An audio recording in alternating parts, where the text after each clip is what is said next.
Okay, what I'm going to do now is I'm going to replace the fuel filter on this. And I'm probably not going to have a tough time getting this in, holding the camera and doing everything. I'll try and set it up here, but I'm just going to give you a heads up of what's going on. Of course, down there is the filter.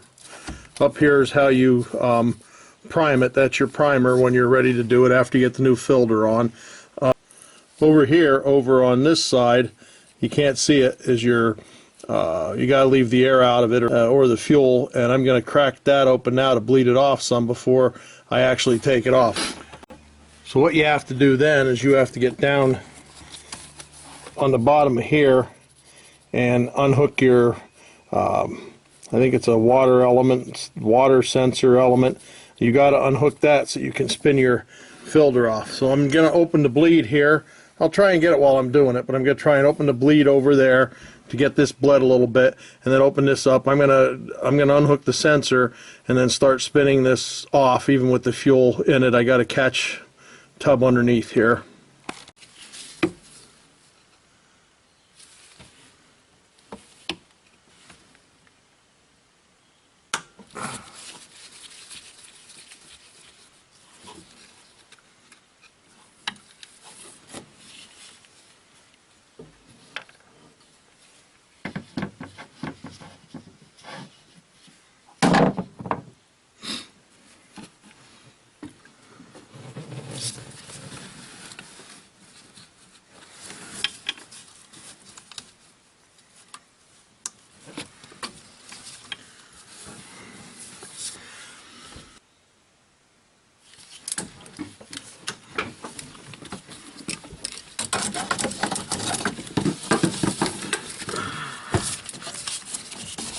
I know this filter wrench is a bitch to get in here, from what I remember.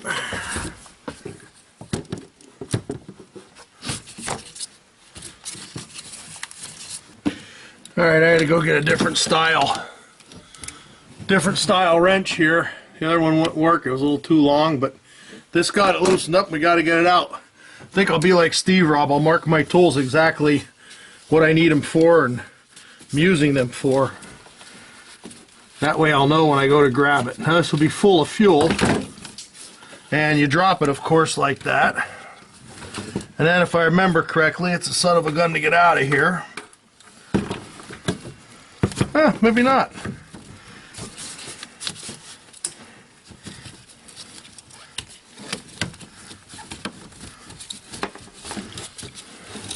Alright, and there it is.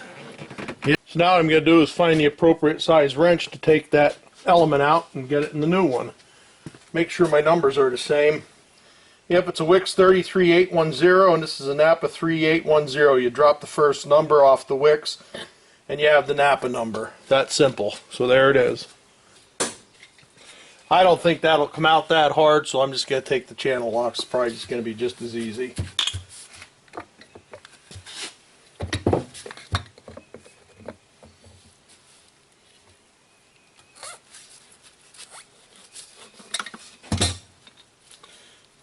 Without trying to turn this over too much, I think you can see how rusty and crusty that thing was from being underneath there.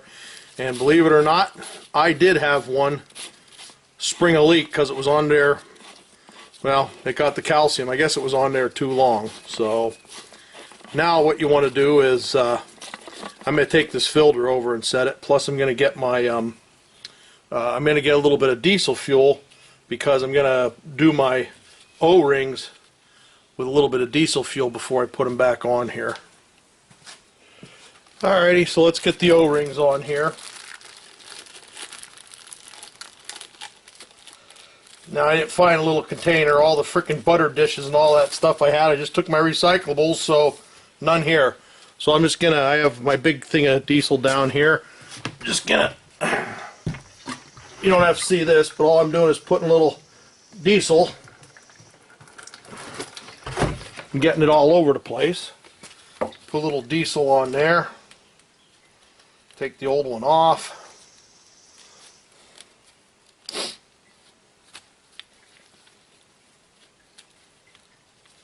Make sure your surface is clean down here. This looks relatively clean. I'll run a rag you know, where your where your O-ring goes.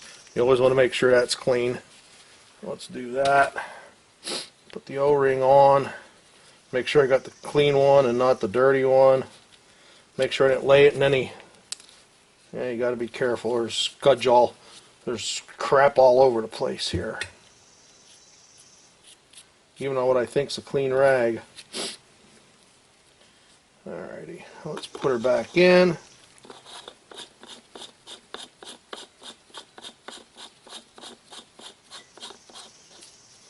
We'll give her contact, and then we'll tighten this up some.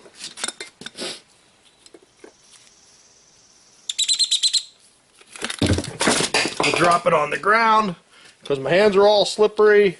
Get some dirt in it right away. Alright, that's quite tight enough. So we got that. Then we'll take this other O-ring. Make sure it's clean. Man, it's tough keeping stuff. I'm going to put a little diesel on this.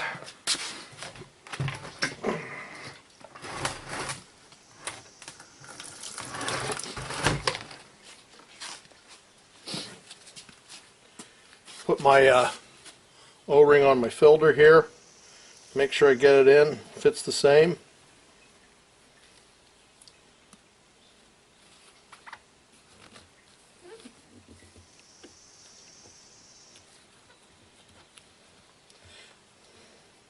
And then before I go over to the truck, I'm going to fill this to ease the priming. I'm going to fill this with diesel fuel. Now to get it back in there, you spill a little bit and stuff, but the more you can get it, the less priming you have to do to get her to take and fire back up. So I'm going to do that. I'm going to fill this with diesel, and then I'll meet you back over at the truck. So let's see if we can get this back in there and up on there and start it okay.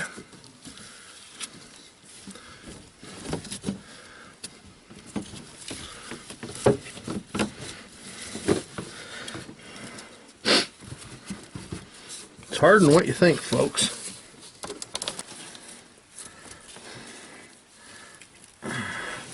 Okay, I'd say it's made contact. Now I'll tighten it up a hair.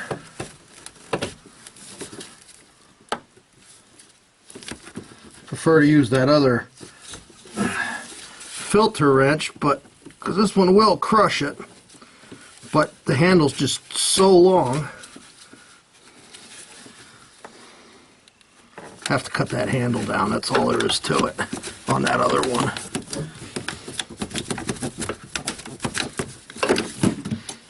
Don't forget to hook your wire for your sensor back up that's down here and throw it back in your little holder where it holds it.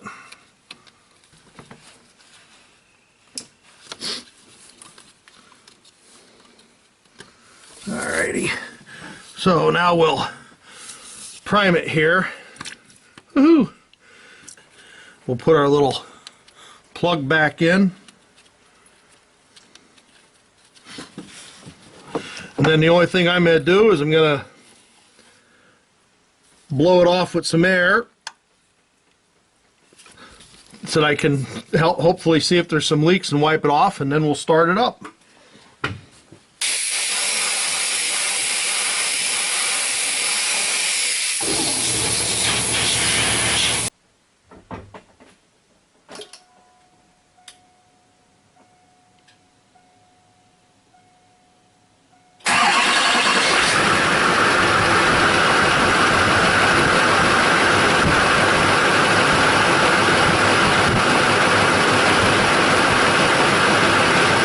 So there you go, folks. That's how you replace a fuel filter in a Durmax diesel 6.6. This one happened to be in a 2002 2500 HD. Okay.